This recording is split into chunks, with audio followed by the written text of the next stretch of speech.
Ayan na guys, tinatayo na nila. Ayan. Inaayos lang nila ang ang skwala at level. Tapos may temporary bracket bago ilalagay na yung I-beam sa taas. H-beam pala. Ito yun guys, yung H-beam na kinostomize namin yan.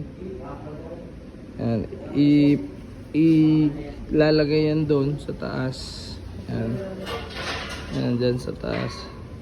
Tapos doon naman sa taas, doon ikakabit yung machine.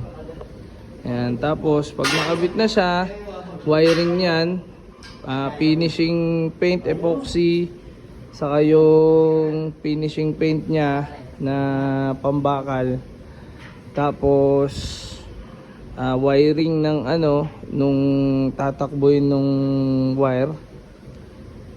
Yan. Tapos testing na yan dito bago namin siya immobilize. Ang target namin Monday ng umaga to ma-mobilize doon.